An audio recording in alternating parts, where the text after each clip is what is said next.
Who are the breakout candidates in college football this upcoming year?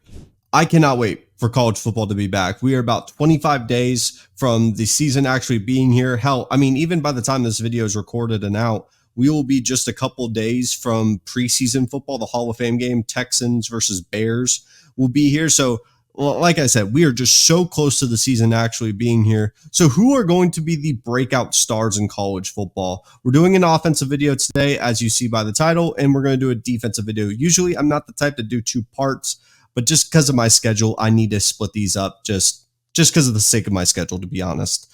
But if you are new here, this is your first time watching my videos, welcome to Rush the Field. Honestly, thank you so much for giving me the opportunity to talk football with you. All I'll ever ask of you is just give me another chance to talk football, whether that's a like, comment, subscribe, just watching another video. Any opportunity you give me means the world to me. I really want to build a community here. So enough of that intro. Let's go ahead and dive in. I got my trusty notebook today where I wrote out all the breakouts. We even have a lot of my predictions in here. Like I have even the conference title predictions, the Heisman and things like that. But let's talk about the quarterback position. Who is going to be the biggest breakout in college football this year? Who's going to be a guy that ends up taking on the entire college football world by storm? And I think it's going to be Kyron Drones. I think from Virginia Tech, we have a lot of good options. We could talk Jackson Arnold. We could talk about Nico from Tennessee, even Connor Wigman if he stays healthy. But I think a true breakout star this year is going to be Kyron Drones, as he's just not known by the college football public yet. We're talking about a dude that has a cannon of an arm. Now, as an NFL prospect, I have concerns about his release and his technique. But I think as a college football player, he has all the tools to be a breakout star, and in a conference that allows for him to play a lot more freely than compared to like playing in the SEC against much more difficult defenses, and in a world where he's going to have a lot more room to have growing pains. And I think by the end of the year, he's going to be one of the biggest stars in college football. I think we've all waited for Virginia Tech to take that next step forward and be back into the fold of one of those, not national powers, because I'm not expecting that this year, but to actually continue to be relevant. And I think I miss that from Virginia Tech. As a college football fan, I miss watching their entrances on primetime TV and the lineage of quarterbacks from the school like Tyrod Taylor, the Vick brothers. I think Kyron Drones not going to be a Heisman candidate, but a breakout star. And I think we need to have more of a gray area to allow for breakout stars, not to just be Heisman candidates, but great players as well. And that's exactly what I think Kyron Drones is going to be this year. Now for the running back position, I kind of cheated. I picked two players, specifically from a running back room at Texas A&M. You might ask, why Texas A&M? This has been an offense that has been like the Iowa of the SEC. And I'll be honest, I think when you add a guy like Colin Klein, this is a guy that is going to use a lot of two-back sets. So it's really hard to pinpoint which of the two, because they're very different styles on who is going to break out. But I feel strong that this team is going to break out one running back. When you have a guy like Ruben Owens, a former five-star from high school, an explosive running back that showed some flashes in his true freshman season, but then you look at Le'Veon Moss, almost an undervalued, underrated player of this program, that when he got opportunities last year really shined in an offense that was completely outdated.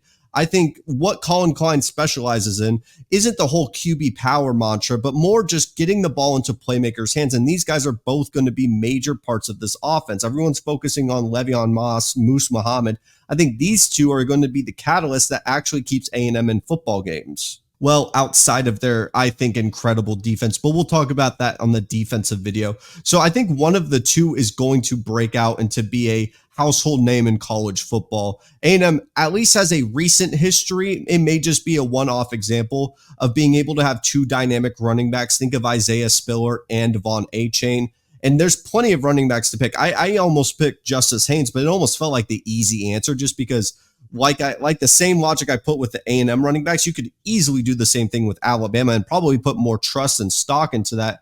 But if you want to say it's just trying to be different, sure, there is easy answers for breakout stars, but I do think that one of these running backs is going to pop and be one of the best running backs in the country. So I have three wide receivers that I think are going to break out into the college football scene, and there's an easy answer with Evan Stewart. You may say he's already broken out, but I want to see the production backed up behind it, just mainly because he hasn't broke like 600 yards in the season yet. We know the talent. We know the context of why he wasn't able to do that. He's basically like the Garrett Wilson of college football, just been held back by his situation. I think this is the year he really gets to shine like Garrett Wilson will.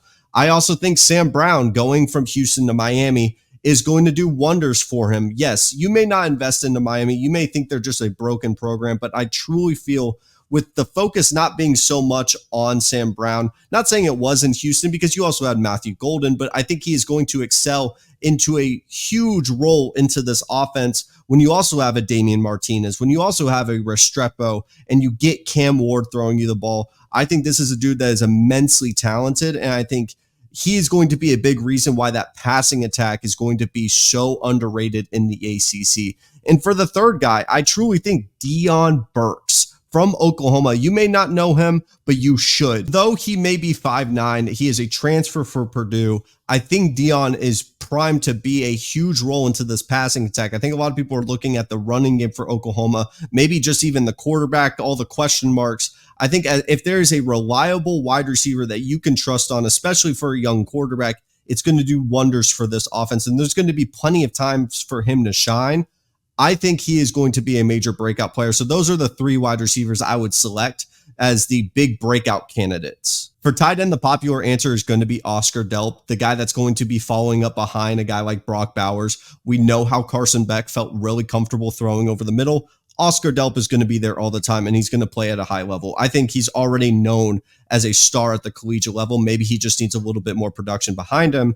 But I think an underrated guy is Benjamin Brahmer from Iowa State. He was a freshman that got a little bit of production very early into his career. And as you guys may know, or if you follow me on TikTok, I'm very high on Iowa State. They're bringing back so much production. And I think a guy like Rocco Becht is going to be relying on their star wide receiver, and then next in line is going to be this freshman tight end. And I think he's going to be someone that if Iowa State takes that next step and back into the limelight, or at least in some national light, they're going to be able to use this tight end at a very high level. And I think he's going to step up in a lot of draft rankings and become a star at the collegiate level. Now for the offensive line, I didn't want to go through each position. I wanted to pick a group. What group is going to take a step forward? And the common and the easy answer, and the one that I'm going with, is Alabama. They struggled. They just flat out struggled last year. If you just go look at the statistics, you don't even have to watch the games. And if you do, you will see just bad offensive line play. But even looking at the statistics, they rival like Colorado at times, and we know how terrible their pass production was. And yes, I understand Jalen Milroe probably with his pocket presence did not help with that very, very much early into the year. But objectively, they were an offensive line that gave up sack after sack after sack. And I think with the talent that is there, I'm having a blind faith that they are going to take a step forward. There's a lot of hype coming out of camp that they're going to be one of the best offensive line units in the country, flat out point blank period. So I'm going to buy stock into it, and I think they're going to be the breakout candidate and potentially be in that realm where, you know how Michigan's been winning that award. I think it's the Joe Moore Award for the best offensive line unit in the country. I think Alabama might be in contention for that this year. And usually when we do these, you wouldn't expect to see any coaches on this list, but I'm going to do offensive coordinators because of the growth and the importance of having a great offensive coordinator is massive. And I think Colin Klein is going to be a guy that is kind of known by some of the deep college football nerds, but I think by the general public, Texas A&M might surprise people on the offensive side of the ball. You may call it bias. I don't care. I think Colin Klein is one of the great young minds in college football. And with the immense amount of talent that is on this program, I think he's going to be able to maximize it. I could even throw in like Lincoln Riley's brother, Garrett Riley, as a guy that gets back into the national light, because after the hype with TCU, it definitely took a dip when he started at Clemson. Maybe he gets back on the horse and becomes one of the top offensive coordinators in the country. It would be almost like a re-breakout or a reopening of the Garrett Riley experience, I guess. Pause. Didn't like that. I think Colin Klein is a great candidate to break out as one of the top offensive coordinators in the country. But with that being said, thank you so much for watching. Let me know if you want to see the defensive video out coming very soon. And we're going to be streaming a lot more College Football 25. So once again, thank you guys so much for watching today's video, and have a fantastic day.